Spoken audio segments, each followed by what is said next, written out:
বিগত ৯ই আগস্ট আরজিকর হাসপাতালে ঘটে যাওয়া বীভৎস নারকীয় ঘটনা পুরো সমাজকে নাড়িয়ে দিয়েছে। প্রগল্প চ্যানেলের পক্ষ থেকে যথাশীঘ্র সম্ভব এই জঘন্য অপরাধীর যথাযথ বিচার প্রার্থনা করছি। আচ্ছা, এই ধর্ষণ বা শ্লীলতাহানি এ কি শুধুমাত্র কলিযুগের অনুষঙ্গ? যেখানে নারীকে দেবীর অংশরূপে সম্মান করা হয়, সেখানে এইরূপ অপরাধ কবে থেকে ঘটছে? নারীর দেহের প্রতি কামনা সেই আদি যুগ থেকে চলে আসছে। পৃথিবীর প্রাচীন জীবিকা হলো দেহ ব্যবসা।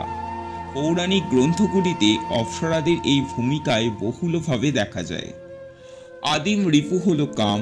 এই কামজনিত কুকর্ম সত্য, ত্রেতা, দাপর এবং কলি এই সব যুগেই দেখা গেছে বারংবার।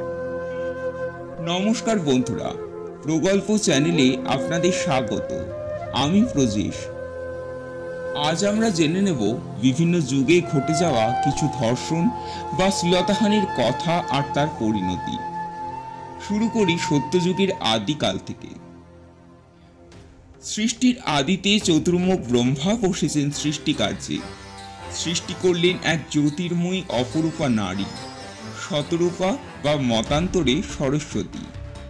এই অপূর্ব নারীর রূপলাবণ্যে মোহিত হয়ে যান চতুর্মুখ ব্রহ্মা।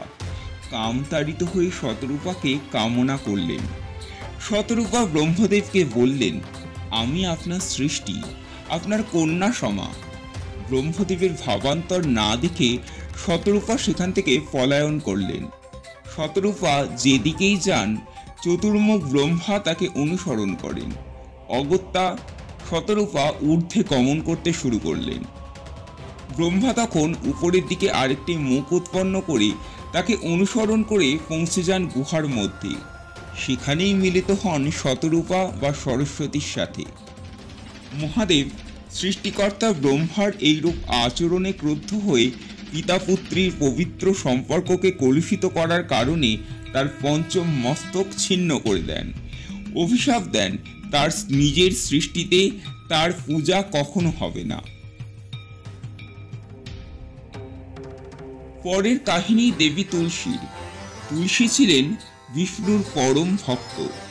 তার আরাধনায় তুষ্ট হয়ে বিষ্ণুদেব তাকে বর দেন, তিনি যতদিন পতিব্রতা থাকবেন, যতদিন তার সতীত্ব ক্ষুণ্ণ হবে না, ততদিন তার স্বামীর কোনো অনিষ্ট কেউ করতে পারবে না।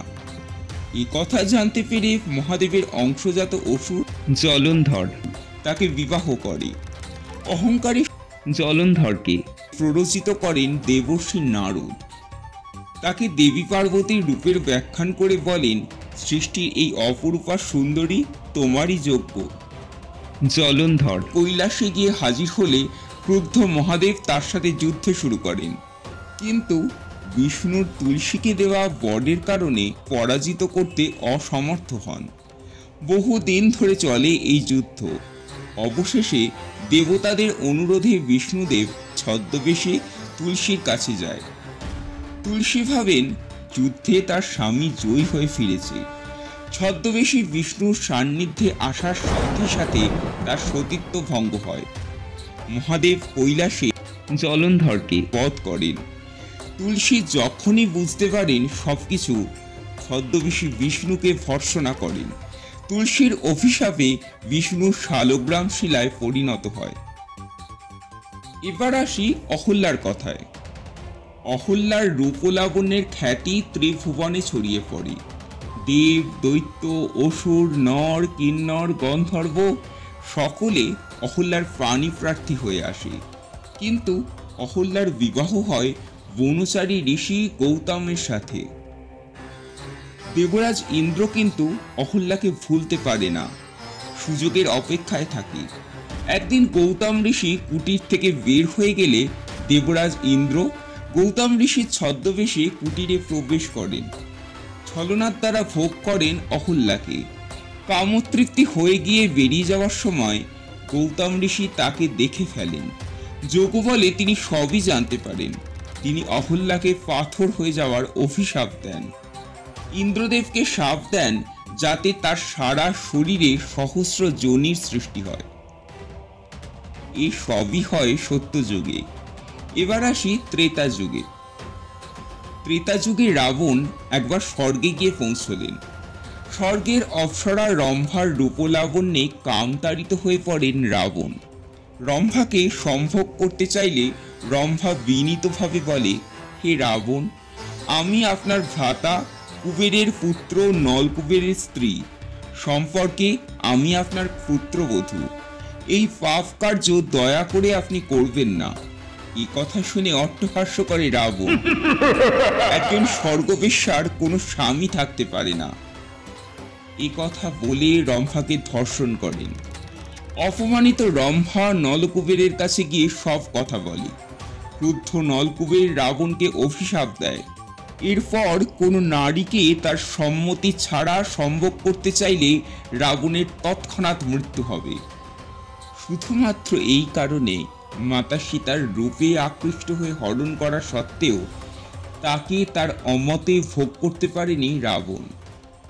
দাপর যুগের দ্রৌপদীর লাঞ্ছনা বস্ত্রহরণের কথা আমরা সবাই জানি, কিন্তু একবার নয়, একাধিকবার লাঞ্ছিত নির্যাতিত হতে হয়েছিল যাজ্ঞসেনীকে। বনপর্বের সময় পাণ্ডবরা বেরিয়েছে খাদ্যের সন্ধানে। দ্রৌপদী কুটিরে একা। কৌরবদের একমাত্র ভগিনী দুঃশলার স্বামী জয়দ্রথ এসে পৌঁছয় সেই স্থানে। দ্রৌপদীর রূপে কামতাড়িত হয়ে পড়ে জয়দ্রথ। তাকে দেখে তার দুরভিসন্ধির কথা জানতে পারেনি দ্রৌপদী। জয়দ্রথকে আপ্যায়ন করে। জয়দ্রথ বলপূর্বক দ্রৌপদীকে ধর্ষণ করতে যায়। দ্রৌপদীর চিৎকারে পঞ্চ পাণ্ডব চলে আসে। জয়দ্রথ পালাতে গেলে ভীম তাকে ধরে ফেলে। তাকে বধ করতে উদ্যত হলে যুধিষ্ঠির তাকে বোঝায়, জয়দ্রথকে বধ করলে তাদের একমাত্র বোন দুঃশলা বিধবা হয়ে যাবে। তাই জয়দ্রথের মাথা মুড়িয়ে কেবল 5টি কেশগুচ্ছ রেখে দেওয়া হয়, যাতে কখনো এই অপরাধের কথা সে ভুলতে না পারে। এরপর আসে সেই কুখ্যাত দ্রুত ক্রীড়া। ভাতৃধর্মের কারণে সকলের নিষেধ সত্ত্বেও যুধিষ্ঠির কৌরবদের পাশা খেলার আহ্বান গ্রহণ করতে বাধ্য হয়। সমস্ত হস্তিনাপুরের সুধী সমাজ, রাজা, মন্ত্রী, শান্তি, বুদ্ধিজীবী বিদুর, স্তাবক, রাজকর্মচারী ভীষ্ম, দ্রোণ প্রমুখ সকলেই উপস্থিত রাজসভায়। কুটিল শকুনির চালে যুধিষ্ঠির হারতে থাকে। হারে সব সম্পদ, রাজ্য, একে একে 4 পাণ্ডব, অবশেষে নিজেকে। নিঃস্ব যুধিষ্ঠির শেষ দানে বাজি রাখে নিজের স্ত্রী পাঞ্চালীকে এবং হেরে যায়। অট্টহাস্য করে দুর্যোধন তাকে চুলের মুঠি ধরে নিয়ে আসতে বলে রাজসভায়। তখনও সবাই চুপ। না ভীষ্ম, না দ্রোণ, না কোনো পাণ্ডব এর প্রতিবাদ করে।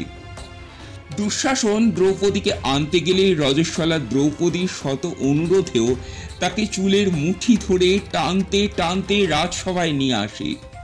সে কাতরভাবে সকল জ্ঞানবৃদ্ধের কাছে জানতে চায় সে কুরুকুলবধূ, তবু কেন তার এই অপমান? দুর্যোধন তাকে জানায় যুধিষ্ঠির তাকে পাশা খেলায় হেরে গেছে। দ্রৌপদী আবারও জানতে চায় যুধিষ্ঠির কি নিজেকে আগে বাজি রেখেছিল? সে কি নিজেকে বাজি রেখে হেরে গেছে আগে?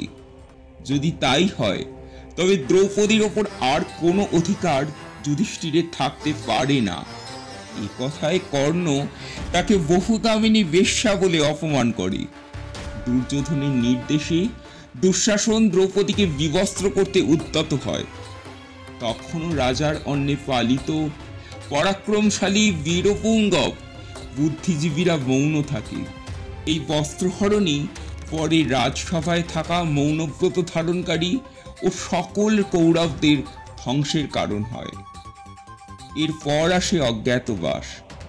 দ্রৌপদী সহ পঞ্চ পাণ্ডবেরা তাদের অজ্ঞাতবাসের সময় বিরাট রাজার আশ্রয় গ্রহণ করেন।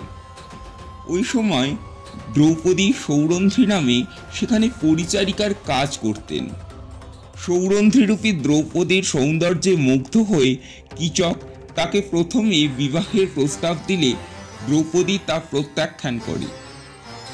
তারপরেও কীচক বারবার অনুরোধ করায় কীচকের বোন তথা রানী সুদেষ্ণা মদ আনার আছিলায় দ্রৌপদীকে কীচকের ঘরে পাঠান।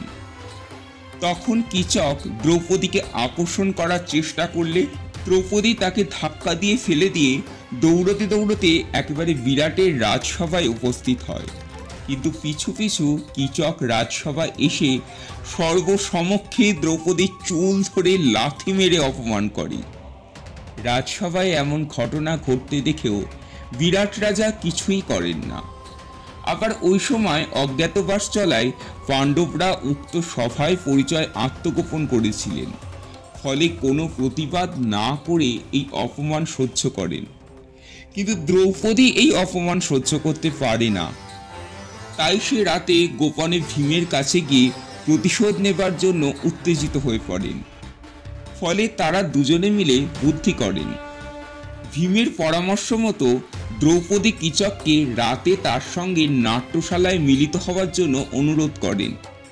কীচক তার ডাকে সাড়া না দিয়ে পারে না, কিন্তু সেখানে দ্রৌপদীর বদলে ভীম উপস্থিত থাকেন এবং সেখানেই ভীমের হাতে কীচক নিহত হন। কলিযুগের কথা আর নাই বা বললাম। আপনার মা, বোন, স্ত্রী বা যে কোনো আত্মীয়ার নাম ভাবুন, যে কোনো ধর্মের, খোঁজ নিয়ে দেখুন কখনো না কখনো তারা ধর্ষিতা, নিগৃহীতা, এমনকি খুন অবধি হয়েছে। নির্ভয়া, তিলোত্তমা বলতে বসে এই ভিডিও শেষ হবে না। দ্রৌপদীর বস্ত্রহরণের সময় শ্রীকৃষ্ণের কথা বলিনি, ইচ্ছে করেই বলিনি। এ যুগে ভগবান নিজে আসবেন না, আমাদেরই রুখে দাঁড়াতে হবে, জবাব চাইতে হবে, বিচার চাইতে হবে। ভগবান আমাদের মধ্যে দিয়েই আসবেন। আজ লাইক, শেয়ার, সাবস্ক্রাইব সব বাদ থাক, শুধু চিৎকার করে বলুন, সব মানুষের একই স্বর, জাস্টিস ফর আরজি কর।